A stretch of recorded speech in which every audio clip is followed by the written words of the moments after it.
సిట్లు, లేకపోతే అక్కడ లేవు ఎన్డీఎస్సీలు, ఇక్కడే ఎందుకు వస్తున్నాయని బీఆర్ఎస్ పార్టీ క్వశ్చన్ చేస్తున్నది.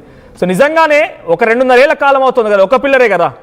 సో పబ్లిక్ కూడా ఏం ఆలోచిస్తున్నారంటే కేసీఆర్ 2018 ఇనాగ్రేట్ చేసి 2016లో ఏమో అక్కడ భూములకు సంబంధించి ఏమంటారు ల్యాండ్ అక్వైజేషన్ మొదలు పెడితే ఆయన రెండోసారి ముఖ్యమంత్రి ఇక ఎలక్షన్స్ రాబోతున్న సమయం ఇనాగ్రేషన్ అయిపోయింది. మహారాష్ట్ర ముఖ్యమంత్రి దేవేంద్ర ఫడ్నవీస్, జగన్మోహన్ రెడ్డి వచ్చి ఇనాగ్రేషన్ చేసేసారు, పంపులను చాలు చేసి నీళ్ళని పంపింగ్ చేయడం మొదలుపెట్టారు. అంటే వాళ్ళు స్టార్ట్ చేసినటువంటి ప్రాజెక్ట్ 2 ఏళ్ల కాలంలో వాళ్ళ ప్రాజెక్ట్ని మొత్తం కంప్లీట్ చేస్తే కనీసం ఒక 2 పిల్లర్లకి ఎందుకనే సమయం పడుతున్నారు ఈ కాంగ్రెస్ పార్టీకి? అది మీరు ఇప్పుడు బీజేపీ గారి ప్రతినిధి గారిని అడగాల్సిన అవసరం ఉంది. ఎందుకంటే ఎన్డీఎస్ఏ కేంద్ర ప్రభుత్వ ఆధీనంలో ఉంటుందనే విషయం తెలుసు మీకు. వాళ్ళు వచ్చి సంపూర్ణమైన అవగాహన, టెక్నికల్ అడ్వైస్ ఇవన్నీ ఇచ్చిన తర్వాతనే వర్క్ స్టార్ట్ చేయడం జరుగుతుంది. అది కూడా తెలుసు మీ అందరికి. కాకపోతే ఇక్కడ సమస్య ఏంటంటే చేత కాదు చేతనవుతుంది అని అన్నారు కదా, ఇప్పుడే మీరు మాట్లాడారు కదా, వాళ్ళకు కూడా టైం ఉండే, ఆ టైంలో ఎమర్జెన్సీ టైం కింద ఎలక్షన్ల ముందు చేస్తే వాళ్ళకి ఆ క్రెడిట్ ఉండేదేమో. ఎందుకు చేయలేదు వాళ్ళు? వాళ్ళకి తెలుసు ఈ 1,00,000 కోట్ల మా సోదరి చెప్పినట్టు 1,00,000 కోట్లు కాదు, 97 కోట్లే అనుకుందాం, 90,000 కోట్లే అనుకుందాం అమ్మా, 10,000 కోట్లు పక్కన పెట్టుకుందాం, నో ఇష్యూ. ఇక్కడ ఏం 10,000 కోట్లతోటి అయ్యేదేం లేదు. 90,000 కోట్ల అవినీతి అనుకున్నప్పుడు కూడా దాంట్లో ఆ అవినీతిని రుజువులు ఎక్కడైతాయని ఎలక్షన్లు అయిన తర్వాత చూసుకుందామని వాళ్ళు మర్చిపోయారు కదా. అదే ఇప్పుడు ఇంకా మేడం గారు చెప్పారు, బాంబ్ బ్లాస్ట్ అయిందా, ఎవరో ఏమో చేస్తారా, మేము సిబిఐకి మేము బాంబ్ బ్లాస్ట్ మా వాళ్ళు చేసి ఉంటే సిబిఐకి ఎందుకు అప్పచెప్తాం? కాంగ్రెస్ బీజేపీ ఎక్కడ కలిసి ఉంటుందా? టిఆర్ఎస్ ఎన్నిసార్ల పార్లమెంట్ లో అవసరం ఉన్నప్పుడల్లా వాళ్ళు మద్దతు ఎన్నిసార్లు ప్రకటించలేదు? మీ ఎంపీలందరూ ఎన్నిసార్లు అమ్మా అన్కండిషనల్ గా సపోర్ట్ చేసినట్టు ప్రతి బిల్లుకు సపోర్ట్ చేస్తారు బీఆర్ఎస్ వాళ్ళు. అలాంటప్పుడు ఇంకా కొత్తగా చెప్పాల్సిన ఏమున్నది? మీకు బీజేపీకి ఒప్పందాలున్నాయి, చాటు అవి ఉన్నాయి అనే విషయాలు మేము కొత్తగా చెప్పాల్సిన అవసరం లేదు. అది ప్రపంచానికి తెలుసు, ప్రతి వాళ్ళకి తెలుసు. బీజేపీ అంటే బీఆర్ఎస్ బీజేపీ వేరు కాదు, అది ఒకటే. ఎందుకంటే మీరు ఒకసారి గత చరిత్ర తీసుకోండి, 10 సంవత్సరాలలో మోడీ ప్రభుత్వానికి ఏనాడు వ్యతిరేకంగా మీరు పోరాటం చేశారో ఒకసారి చెప్పాలి. మీరు ఇట్లా పూరిస్తారు, ఎల్నినో అంటున్నారు, సూపర్ ఎల్నినో అంటున్నారు, కరువు అంటున్నారు. కరువు కాలంలో అక్కెరకొస్తుంది రైతన్నలకని కట్టినటువంటి కాళేశ్వరాన్ని నిరుపయోగంగా పడావుగా ఎందుకు పెడుతున్నారు? మనోజ్ గారు, శ్రీనివాస్ గారు 2 సంవత్సరాల నుంచి ప్రాజెక్టు నీళ్లు 1 ఎకరానికి కూడా దడవట్లేదు అనేది మనందరికీ తెలిసిన విషయం. సురేఖ గారిని అడగండి, కొండా సురేఖ గారు పంపులాన్ చేసి పెట్టండి. Let me know. అయితే మనోజ్ గారు, భారతదేశంలో ప్యాడీ అత్యధిక దిగుబడి వచ్చిన రాష్ట్రం ఏదైనా ఉంటే తెలంగాణ. 2 సంవత్సరాల నుంచి కాళేశ్వరం ప్రాజెక్ట్ నీళ్ళు లేకున్నా పండుతున్నాయి. మీరు అది అబ్జర్వ్ చేస్తున్నారా? 2014లో ఎందుకు 14 ఎందుకు పండించలేదు? మీకున్న ఆలోచన కూడా, మీకున్నటువంటి ఆలోచన కూడా లేకుండా అవకాశం కూడా ఇదేనేమో. బహుశా కాళేశ్వరం లేకుండా వండుతున్నాయి అంటే కాళేశ్వరం లేకుండా ఏం కాదని రకంగా కాంగ్రెస్ పార్టీ ఉన్నదేమో బహుశా. ఒకసారి నేను బీజేపీ వర్షం కూడా వింటాను. బీజేపీ మహేష్ గారు, సో ఎన్డీఎస్సీఏగా మీరు ఆలస్యం చేస్తున్నారు ఇప్పుడు రావాల్సిన రిపోర్ట్ల విషయంలో.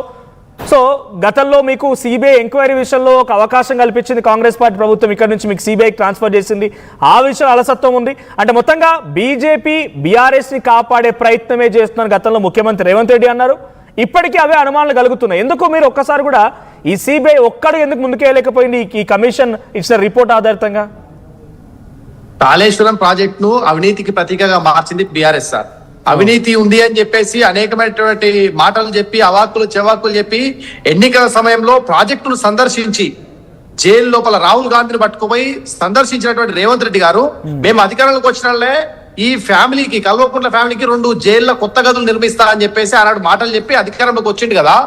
వచ్చిన తర్వాత కాంగ్రెస్ ప్రభుత్వం చేసింది ఏంది అనేది మేము ప్రశ్నిస్తా ఉన్నాం. రెండోది, రైతు సమస్యలను గాలికి వదిలేసి ఇందులో రాజకీయ వేదిక గుర్తు చేయాలనుకున్నా ఇదే విషయం గతంలో బీజేపీ రాష్ట్ర అధ్యక్షుడిగా ఉన్న బండి సంజయ్ కూడా అన్నారు. ఆయన ఇంకా పేరేం పెట్టారంటే 2 BHK, బాప్ బేటా హరీష్ అండ్ కవిత, వీళ్ళందరికీ 2 BHK సిద్ధంగా ఉంది, కంచం మంచం అన్ని సిద్ధంగా ఉన్నాయి, చిట్టీలు సిద్ధంగా ఉన్నాయి, వాళ్ళ చిట్టాలు సిద్ధంగా ఉన్నాయని చెప్పి అన్నమాట.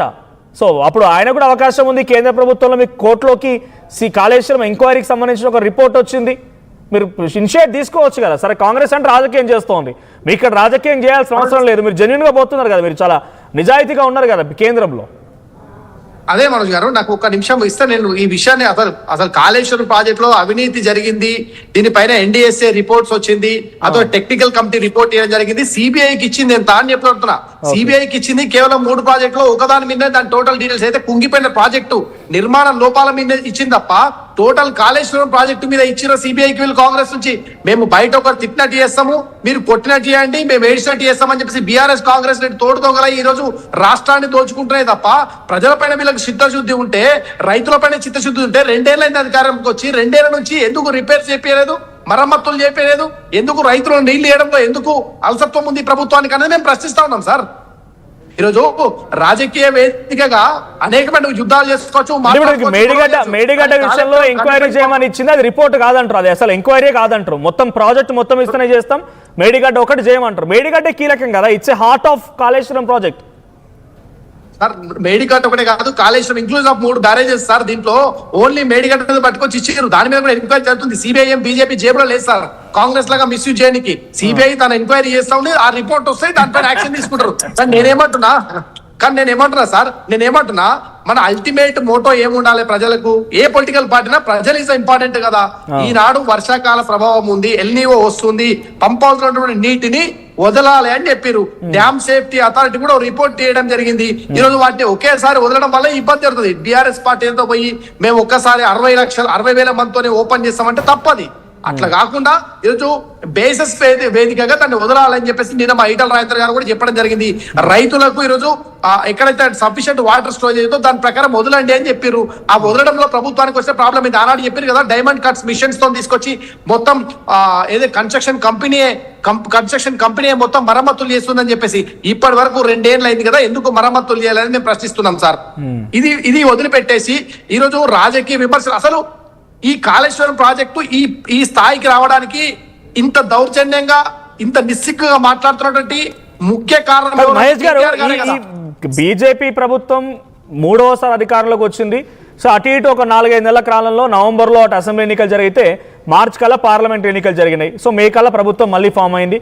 సో మీరు వచ్చుకుని అటు ఇటుగా 2 ఏళ్ళు అవుతోంది. ఈ 2 ఏళ్లలో ఇక్కడ 8 మంది ఎంపీలు ఎప్పుడైనా పార్లమెంట్లో దీని ప్రస్తావన తీసుకొచ్చిర్రా?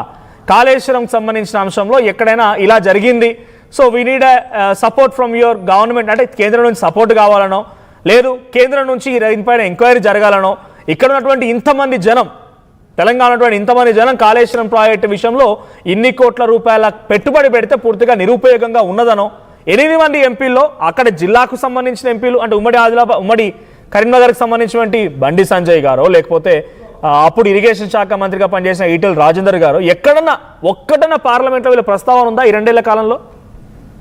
నేను మీకు పంపిస్తా సార్ ఇప్పుడే. దీని మీద ఈటల రాజేంద్ర గారు మాట్లాడడం జరిగింది, ఆ తర్వాత కిషన్ రెడ్డి గారు కూడా మాట్లాడడం జరిగింది.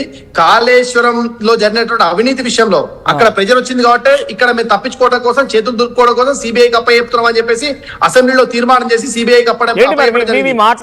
కేంద్రంలో ఉన్నటువంటి ఎంపీలు మాట్లాడడంతో రిజల్ట్ ఏంటి? దాని రిజల్ట్ ఏమొచ్చింది? నేను అదే చెప్తాను సార్, అక్కడ ఉన్నటువంటి వాళ్ళు కేవలం ప్రశ్నలు అడుగుతారు, ఇక్కడ నుంచి ఆన్సర్లు పోవాలి.